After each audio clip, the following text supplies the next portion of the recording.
દિવસ ગુણ તારા ગાયા કરું, અંત સમયે રહે તારું ધ્યાન, પ્રભુજી એવું માંગુ છું. અંત સમય રહે તારું ધ્યાન, પ્રભુજી એવું માંગુ છું. ભક્તિ કરતા છૂટે મારા પ્રાણ, પ્રભુજી એવું માંગુ છું.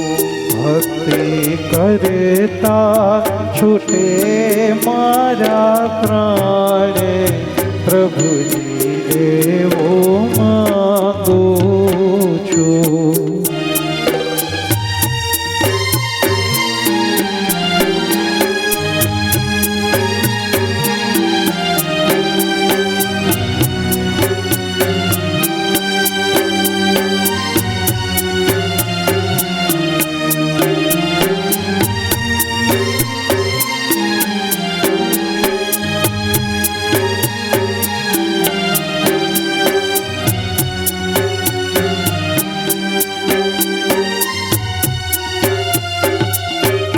મારા પાપ ને તાપ સમાવી દેજો, મારા પાપ ને તાપ સમાવી દેજો. આ સેવકને ચરણોમાં તમે રાખી લેજો, આસે વચનને ચરણોમાં રાખી લેજો. આવી દેજો ને દર્શન દાન, પ્રભુજી એવું માંગુ છું. આવી દેજો ને દર્શન દાન, પ્રભુજી એવું માંગુ છું. ભક્તિ કરતા છૂટે મારા પ્રાણ, પ્રભુજી એવું માંગુ છું. ભક્તિ કરતા છૂટે મારા પ્રાણ, પ્રભુજી એવું માંગુ છું. ભક્તિ કરતા છૂટે મારા પ્રાણ, પ્રભુજી એવું માંગુ છું. પરીક્ષિત મહારાજે પોતાના જીવનમાં શું કીધું કે હે સુખદેવજી મહારાજ, બસ મારે માત્ર એક જ જોઈએ છે, ભગવાન કૃષ્ણની ભક્તિ, અને ભગવાન કૃષ્ણની ભક્તિ કરતા કરતા મને કે મુક્તિ મળી જાય. કેમ કે એક મોંઘો માનવ દેહ જે આપણને મળ્યો, તો માનવ દેહની આપણે યથાયોગ્ય રીતે કિંમત કરી આ ભારત વર્ષની અંદર જે કાંઈ પણ આપણે જપ તપ દાન પુણ્ય જે કાંઈ પણ કર્મ કરીએ છીએ એની યથાયોગ્ય કિંમત કરીએ. આજે ભગવાન રૂકમિણીની સાથે ભગવાન દ્વારિકાધીશ બિરાજમાન થયા છે, ત્યારથી સૌ કોઈ દ્વારકાના લોકો બોલી બેઠા, બોલો દ્વારિકાધીશ કી જય. દ્વારકાની અંદર ભગવાન રૂકમિણીની સાથે બિરાજમાન થયા છે. રૂકમિણીજીના ઘરે પ્રદ્યુમન લાલનું પ્રાગટ્ય થાય. પ્રદ્યુમ્ન સમ્રાસુર નામના રાક્ષસનો વધ કરે છે. ભગવાનનું બીજું લગ્ન સત્યભામા સાથે થયું. ત્રીજું લગ્ન ભગવાન સ્યવંતક મણિ શોધવા ગયા ત્યારે જામવનની દીકરી જામવંતી સાથે થઈ છે. ભગવાનનું ચોથું લગ્ન યમુનાજીના અંશમાંથી થયેલ કાલિંદી સાથે થાય. પાંચમું લગ્ન મિત્રવૃંદાજી સાથે થાય છે. છઠ્ઠું લગ્ન નાગનજીતી સાથે. સાતમું લગ્ન ભગવાનનું ભદ્રાજી સાથે થાય અને આઠમું લગ્ન ભગવાનનું લક્ષ્મણાજી સાથે થાય છે. આમ ભગવાનને પટરાણીઓ કેટલી તો કે 8. છતાંય પણ ભગવાને આ અષ્ટપટરાણીઓને ભગવાને ધારણ કરી આ શું? તો કે અષ્ટધા પ્રકૃતિ છે. પ્રકૃતિના માલિક કોણ? તો કે પરમાત્મા સ્વયં પોતે છે. અને એક અધ્યાયમાં 16,000 કન્યાઓ ના સાથેના લગ્નની કથા છે કે ભૌમાસુર નામનો એક રાક્ષસ કે જેને 16,000 કન્યાઓને પોતાના કેદખાનામાં રાખી. પણ આજે આ બધી 16,000 કન્યાઓ ભગવાન કૃષ્ણની ભક્તિ કરે છે. એવે સમયે ભગવાન શું કરે છે? તો કે 16,000 કન્યાઓને એના કેદખાનામાંથી મુક્ત કરાવે છે. ભગવાને મુક્ત કરાવી દીધી આ કન્યાઓને. પણ ત્યારે આ કન્યાઓ કહેવા લાગી કે ભગવાન, તમે અમને કેદખાનામાંથી મુક્ત કરાવી દીધી, પણ આ જગત છે. કાલ સવારે અમે કે સ્ત્રીઓ છીએ, અમારા ઉપર ન બોલવાના શબ્દો બોલાશે. અને આજ દિવસ સુધી તમારા ઘરની અંદર, તમારા પરિવારની અંદર કે આ સમાજની અંદર તમે જોતા આવો તો જ્યારે ગાયના આંસુ પડતા હોય, એક સ્ત્રીના આંસુ પડતા હોય, એક દીકરીના આંસુ પડતા હોય ને, ત્યારે આપણે સમજવાનું કે હવે આપણે જાગૃત થવાની જરૂરિયાત છે. એક દીકરી, આમ તો આપણે જોવા જઈએ ને તો લગ્ન વિધિ મિનિમમ 4.5 થી 5 કલાક ચાલે.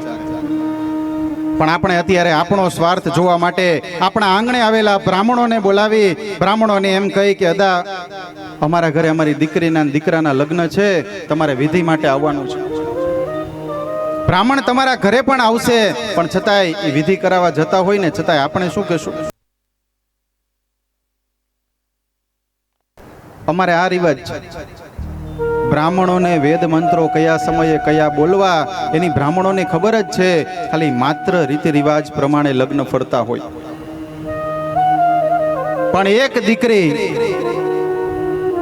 ઈ તો જે પરિવારની અંદર એક બાપ હોય અને બાપના આંગણે દીકરી નાનપણથી રમતા રમતા દીકરી 5 વર્ષથી લઈ 12 વર્ષની થાય, પછી 17 વર્ષની થાય, પછી 22 વર્ષની થાય, એટલે દીકરી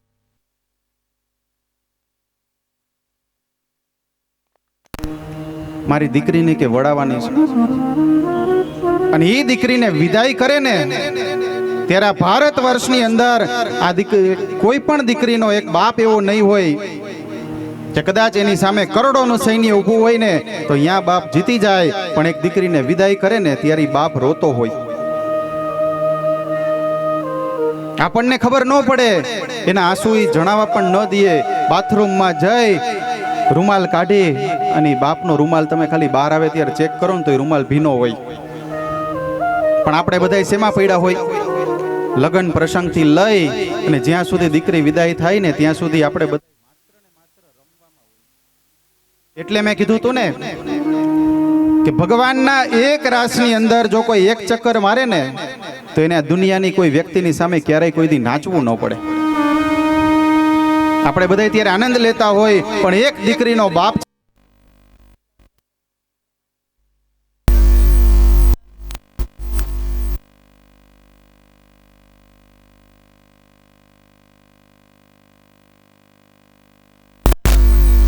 મૂર્તિ હોય ને તો એ દીકરી છે. એક બાપ અને દીકરીનો કાકો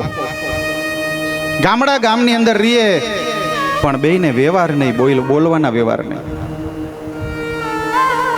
સમયાંતરે શું થયું હતું કે દીકરી જ્યારે રમતી હોય પ્રાંગણાની અંદર, અને એ આંગણામાં દીકરી રમતા રમતા કદાચ એ દીકરી એના કાકાને જોઈ જાય ને એમ કહે ને કે કાકા, તો બાપને ને કાકાને બેયને બાપે માયરા વેર થઈ જાય. એવા બાજવા લાગે ને કે બેયને છોડાવવા મુશ્કેલ પડી જાય. પણ દીકરી ખાલી એના બાપને એટલું એમ કહે ને કે બાપુજી એ મારા કાકા છે. કોઈ પણ દીકરીનો બાપ અહીંયા ઠંડો પડી જાય. સમયાંતરે આ દીકરીના લગ્ન લેવાના, આખા ગામની અંદર બધી જગ્યાએ કંકોત્રી ગઈ, પણ દીકરીનો કાકો રાહ જોતો હતો કે મારી ભત્રીજી પૈણે છે ને તો મારા માટે કંકોત્રી આવશે ખરી. ન આવી. દીકરીના લગ્ન લખાઈ ગયા, દીકરીનો માંડવો નખાઈ ગયો. બ્રાહ્મણ આવી ગણપતિ બાપાને બેહાડી ગયા, ગોત્રી ચિતરી ગયા. પીઠી ચોડાઈ ગઈ, મામેરા ભરાઈ ગયા અને બીજે દિવસે દીકરીના માયરાની અંદર દીકરી આવી, દીકરીના લગ્નના ફેરા પણ થઈ ગયા. આજ આ સમયે દીકરીનો બાપ કન્યાદાનનો સંકલ્પ કરી એની દીકરીને વિદાય કરાવે છે. અને ગામની અંદર આજની તારીખે એ પરંપરા છે કે જ્યારે દીકરી વિદાય થાય ને તો પોતાના બાપની જે દિવાલ હોય એ દિવાલની અંદર બે થાપા મારીને જાય. આ થાપા શું છે? આપણે એમ સમજી છીએ કે દીકરી આપણને થાપા મારીને જાય છે, આ રીત રિવાજ છે. પણ આનું મહત્વ એ છે એ એના બાપુજીને એના ભાઈઓને કહીને જાય છે કે હવે આ ઘરની અંદર, આ દસ્તાવેજની અંદર હું આ ઘર છોડીને જાઉં છું અને તમને આશીર્વાદ આપીને જાઉં છું કે ભગવાન તમારું અભરે ભરી દે. મારે આંગણામાંથી કે ચપટી રજ પણ ન જોઈએ. અને એના બાપને ખાલી એટલું કહે કે બાપુજી હવે હું જાઉં છું, તમે કે મારે ઘેર આવજો. ગમે એવો બાપ હોય, આખો દિવસ મજૂરી કરી અને સાંજે જ્યારે ઘરે આવે થાકી ગયેલ હોય છતાં એ દીકરી એના બાપને પાણીનો એક ગ્લાસ ભરીને એમ કહે ને કે લ્યો બાપુજી, એ બાપનો આખા દિવસનો થાક ઉતરી જાય ને એ પાત્ર દીકરી પાત્ર છે. અને આજે આ દીકરીની વિદાય થાય ને ત્યારે એના બાપુજી, એના દાદા એ બધા એને એમ પૂછે કે દીકરી તારે બોલ કે શું જોઈ છે એ કે. અને ત્યારે દીકરી શું કહે કે મારે કે કાંઈ નથી જોતું, મારે માત્ર જોઈ છે તો કે તમારા બધાયના કે આશીર્વાદ જોઈ છે. એટલે એમાં કીધું, દ્યો રે દાદા દ્યો રે અમને એવો રે કરિયાવર દ્યો, સુખ દુઃખના સંગ્રામ સામે જીતે અમારું જીવતર જો.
અને એ સમયે બાપુજી એના દાદાજી શું કહે, સાંભળ મારી લાખેણી દીકરી, તું છે મારા સંસ્કારોની ગાગરડી.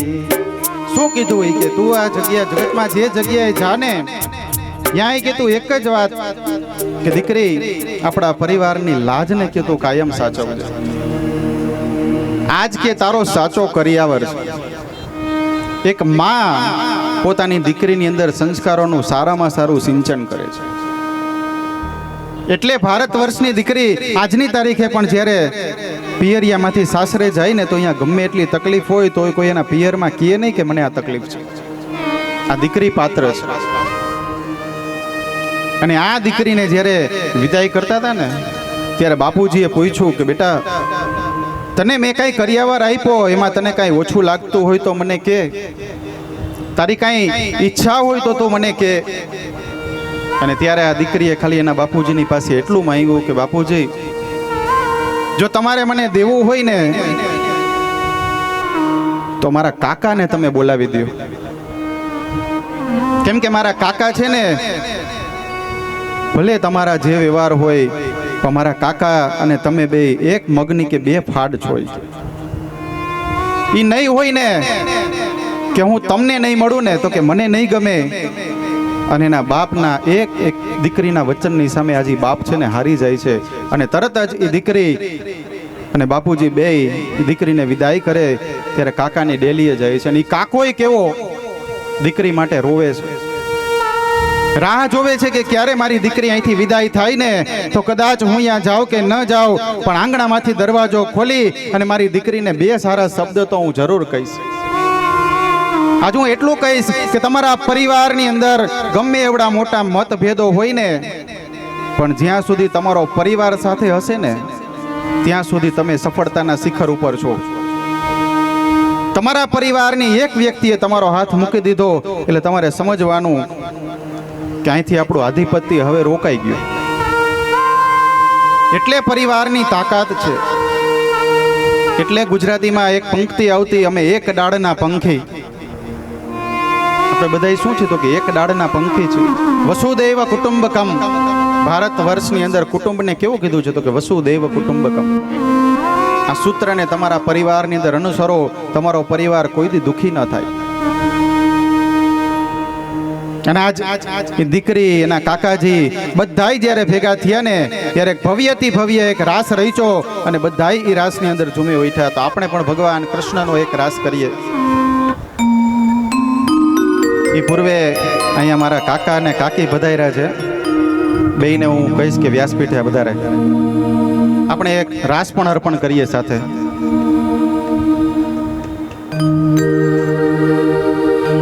દ્વારિકાધીશ તારું મુખડું રે કેમ ભૂલી જવાય, દ્વારિકાધીશ તારું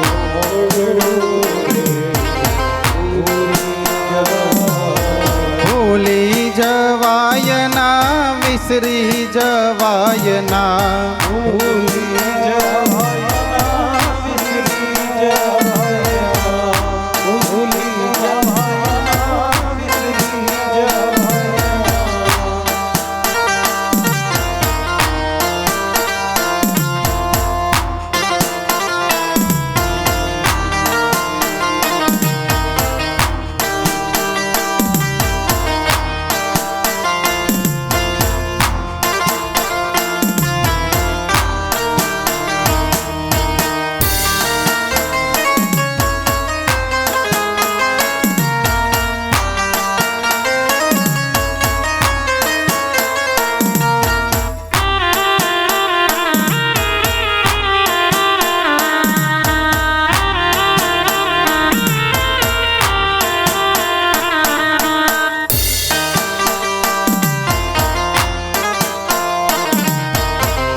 કાગડિયા લખી લખી થાકી કાનુડા તારા મનમાં નથી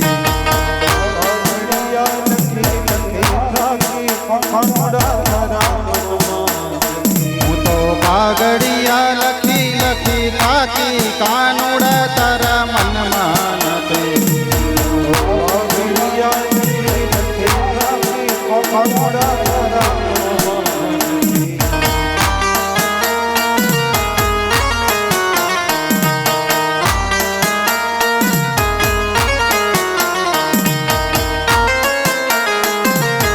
આજે કથાનો છેલ્લો દિવસ છે તો બધાય મહારાષ્ટ્રમાં એક ડૂબકી મારી લ્યો એટલે કોઈ દી કોઈની સામે ક્યારેય નાચવું ન પડે આપણે કેમ કે આ કનૈયાનો મહારાષ્ટ્ર છે કનૈયાનો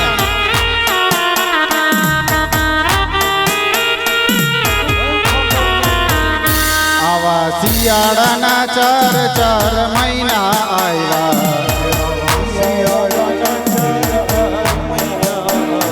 આવા શિયાળાના 4 મહિના આવ્યા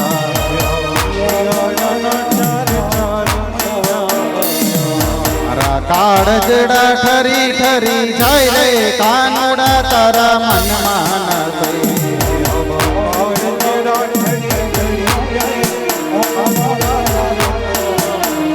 મારા કાળજડા ઠરી ઠરી જાય રે છબીલા તારા મનમાં નથી